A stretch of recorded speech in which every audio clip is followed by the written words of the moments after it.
Hello viewers, আমি অপূর্ব চ্যানেলের পক্ষ থেকে আমি অপূর্ব রয়েছি আপনাদের সাথে।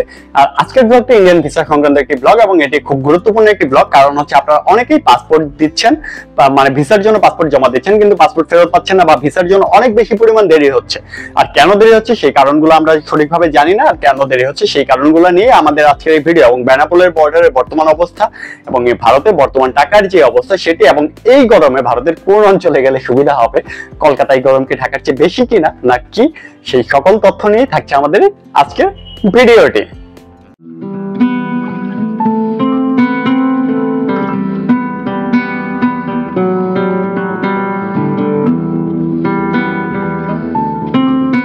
আগে যেটি বলছি সেটি হচ্ছে যে ভারতের ভিসা, ট্যুরিস্ট ভিসা বলেন, মেডিকেল ভিসা বলেন, বা ট্রানজিট ভিসা বলেন, বা স্টুডেন্ট ভিসা বলেন, অথবা ডাবল এন্ট্রি ভিসা বলেন, যেই ভিসাই বলেন বর্তমান সময় সকল ভিসাই দেরি হচ্ছে, কিছুটা বিলম্ব হচ্ছে। এর মূল কারণ হচ্ছে ভারতের লোকসভা নির্বাচন।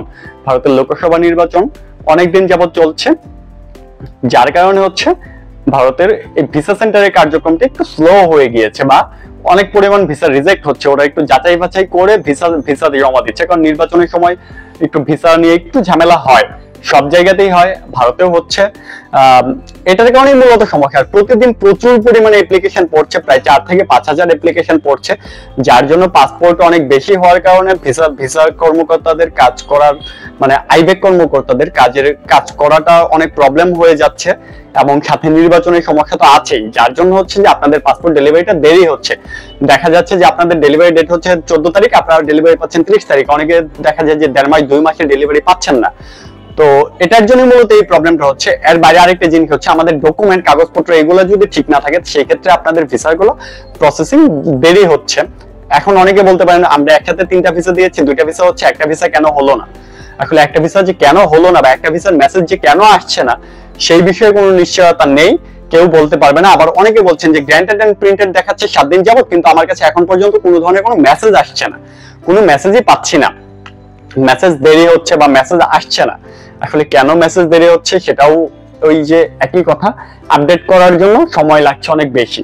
এই আপডেট করার জন্য সময় বেশি লাগার কারণে এটা হচ্ছে ইন্ডিয়ান সাইডে আপডেট হচ্ছে, বাংলাদেশ সাইডে আপডেট হচ্ছে না, অথবা ফাস্ট ট্র্যাকে আপডেট হচ্ছে না, অথবা আপনার মেসেজটা পাইতে দেরি হচ্ছে, অনেক বেশি পরিমাণ ভিসা জমা হচ্ছে। এবং ভারতের যে নির্বাচন, সেই নির্বাচনের কারণে আপনাদের ভিসা ডেলিভারিটা দেরি হচ্ছে। আর বেনাপোলে যেটা হচ্ছে, এই প্রচন্ড দাবদাহের ভিতরেও বাংলাদেশে প্রচুর গরম পড়ছে, এবং কলকাতাতেও গরম আছে। বাংলাদেশের চেয়ে কলকাতায় গরম তাপমাত্রা আরো 1-2 ডিগ্রি সেন্টিগ্রেড বেশি থাকে।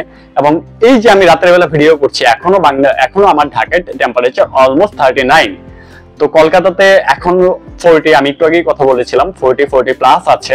এবং এপ্রিল মাসের শেষের দিকে, মানে হচ্ছে 28 থেকে 30 এপ্রিল, এই সময়টাতে কলকাতায় সর্বোচ্চ 45 ডিগ্রি সেন্টিগ্রেড তাপমাত্রা প্লাস হয়ে যাওয়ার সম্ভাবনা রয়েছে।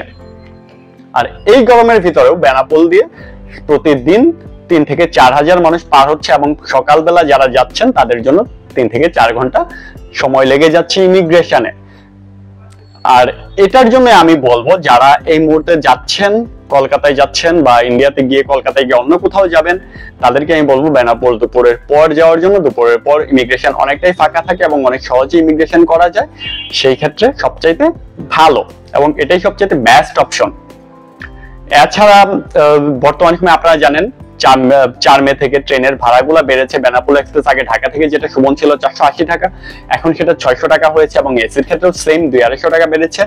আর বাস ভাড়াগুলো যথারীতি আগের মতোই আছে।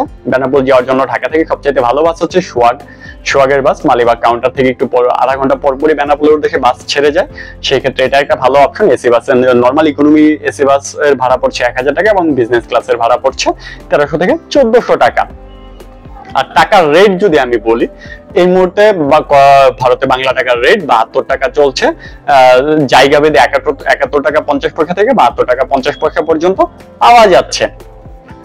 তো এই হচ্ছে বর্ডার আপডেট। আর হচ্ছে আপনাদের ভিসা নিয়ে যেটা হচ্ছে, সেটা হচ্ছে যে আপনাদের কাগজপত্রগুলো অবশ্যই খুব সতর্কতার সঙ্গে সঠিকভাবে দিতে হবে, এবং যে সকল কাগজপত্র লাগে সবকিছুই ঠিকঠাক ভাবে দিতে হবে, তাহলে আর পরে এগুলো হবে না। মেডিকেল ভিসা নিয়ে একটা পরিবর্তন আসছে, সেই পরিবর্তনের ভিডিওটি আমার চ্যানেলে আসবে আগামী এপিসোডে, অবশ্যই সেটি দেখে নেবেন, তাহলে আপনাদের জন্য সুবিধা হবে। এছাড়া ট্যুরিস্ট ভিসার ক্ষেত্রে এবং ডলার এন্ডোর্সমেন্ট, এই জিনিসগুলো খুব সেন্সিটিভ, তাই খুব সহজে খুব দেখে শুনে এগুলো ফিল আপ করবেন এবং ডলার এন্ডোর্সমেন্ট অবশ্যই করে দিবেন।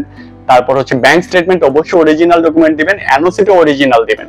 আর ছবি অবশ্যই আগের ভিসার ছবি দিবেন না, নতুন করে তোলা ছবি দিয়ে ভিসাটা জমা দিবেন, তাহলে আপনাদের ভিসা রিজেক্ট হওয়ার কোনো চান্স থাকবে না, একটু দেরি হলেও ভিসা পাবেন।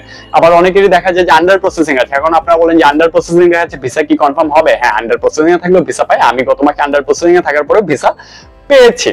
তো সেই ক্ষেত্রে বলতে পারি আপনারাও আন্ডার প্রসেসিং এ থাকলে ভিসা পাবেন, কারণ হচ্ছে ওনাদের অনেক বেশি পাসপোর্ট জমা পড়ে যাওয়ার কারণে ভিসা আসলে আপডেট করতে পারছে না, কিন্তু ভিসা প্রসেসিং তো হচ্ছে, যার কারণে আন্ডার প্রসেসিং থাকার পরে ভিসা পাবেন। এবং আমার পরিচিত অনেকে আন্ডার প্রসেসিং থেকে ভিসা পেয়েছে।